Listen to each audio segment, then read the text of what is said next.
So we're going to start off, by the way, the young people are going to sort of talk a little bit about the experience and what sort of generated the ideas first. Okay, so I want Alex to come forward.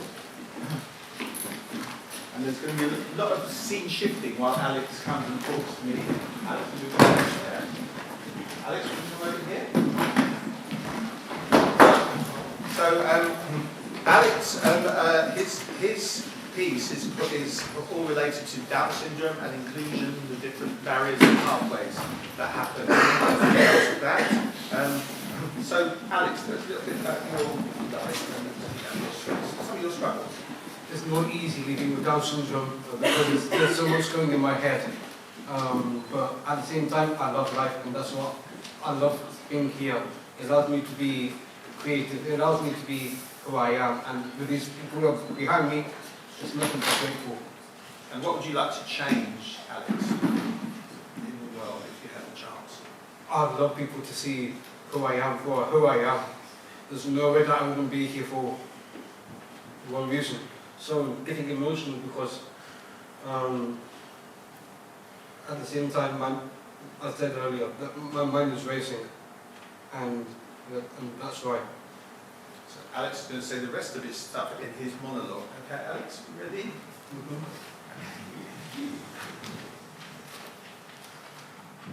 Yeah. Making wrong decisions, young and unsure, rolling off my diamonds, my heart's were pure. Feel the person rising, trying to fit in tight. In this world of echoes, still searching for light.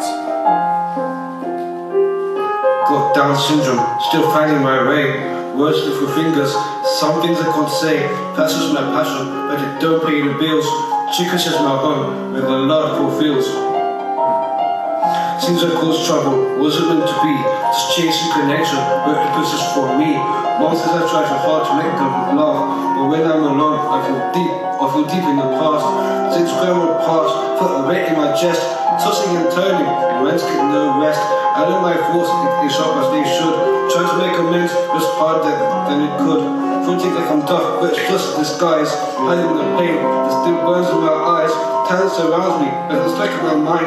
Trying to feel worthy, just looking for a sign. Next gen rising, gotta lead and inspire. Be there for the foundation, the spark and fire. We stand as a family, lift each other high. Through the darkest moments, we still touch the sky.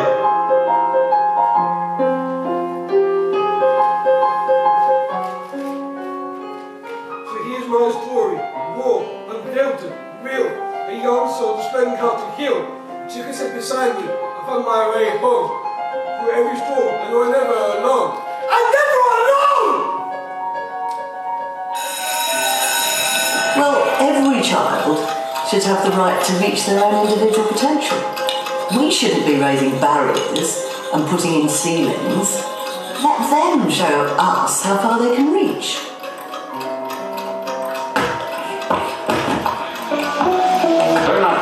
These dropouts. You can't put all the blame on the individual pupil or his family, or on our schools, or on our economic or our social system. Dropouts, educators have found, just don't happen overnight. They take years to develop. Most of them do have parents who feel they are economic and social failures, who never read a book, who consider school a necessary nuisance, a waste of time. A teacher just isn't able to spend enough time on a 5th grade boy who can't read. So by the age of 10, Joe was already starting to become a failure in terms of the school situation. He didn't like the kids who showed him up so easily. He didn't like teachers who seemed bent on making a fool of him. A small boy is not unaware of our pressures to have, to get, to own things. In church, in newspapers, on television screens, juvenile delinquency and character breakdown are deplored. But on the street, in every town, we are hawking the tawdry wares of a spurious paradise. And no one is selling patience, hard work, higher values, let alone forbearance.